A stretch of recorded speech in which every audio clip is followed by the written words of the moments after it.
Hey, it's Jeff Sauer here, and I just wanted to share with you some insights about my awesome interview with Wil Reynolds. This is one of those podcasts that's so good that it might be the first thing that you listen to when it comes out on Thursday morning, which is tomorrow morning. And I just want to talk about how much fun I had interviewing Wil. Now, Wil's somebody who I've known about for a long time in the industry. He's somebody who has been a part of the search marketing industry for quite some time. I saw him speak at MozCon. He gave this epic speech called RCS, Real Company Stuff, Real Company Shit. Depending on how you look at it, we'll have to bleep that out.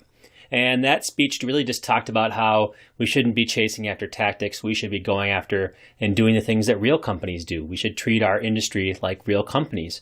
And that really resonated with me, and I've been a fan of Wils ever since. Now, Wil is the director of strategy and founder of Sauer Interactive, and he came out with a post last year that I thought was really interesting. He posted something on Medium about how he turned down an offer for 8 figures for his business.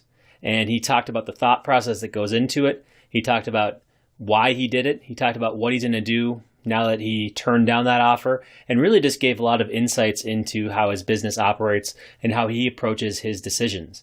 And I gained a lot of respect for Wil because of this post, because he turned down life-changing money, which anybody in the world would consider 8 figures after taxes to be life-changing money, because he liked what he was doing. He liked his job. He liked the company that he was building, and he thought that they had more of an opportunity. And so he turned it all down, and he talked about his decision-making process. Now, for me, this really resonates because I've done a lot of decisions that are not financially based, really more based on lifestyle and things that I want to do in my career as well. So I thought that there was a lot of really good opportunities for Wil and I to talk. And then once we did the interview, it was perfect.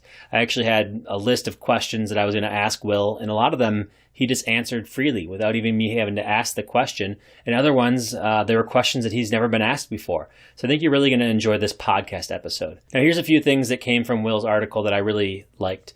Basically, he talked about not selling his company because most people who sell their companies, they do it because they want to go on to the next thing. And Wil says, I don't have a next thing.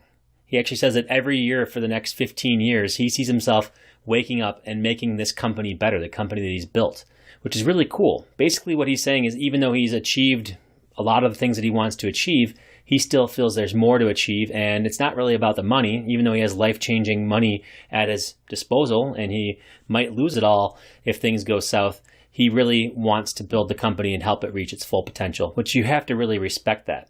Another thing that Wil says is that debt is the mother of all stress, and I couldn't agree with that more. The more you're in debt, the more you feel like you have to maybe sell your company in order to have the money back. He basically has zero debt, paid off his house, has met all of his financial commitments, so he doesn't really have a lot of stress when it comes to debt, and so selling the company is not really a goal of his to get relief because he already has the relief from financial constraints. So he's already doing pretty well. He doesn't really need to sell the company in order to make that event happen. And finally, Wil says living below your means and running a profitable business, it puts you in a powerful, powerful position.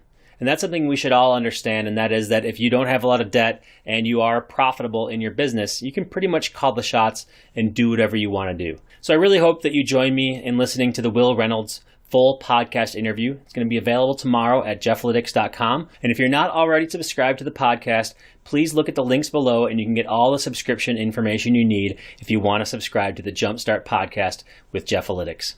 That's all I have for today. Remember to subscribe to our YouTube channel so you can be the first one to know when we publish our next video. Thanks, and I'll see you tomorrow.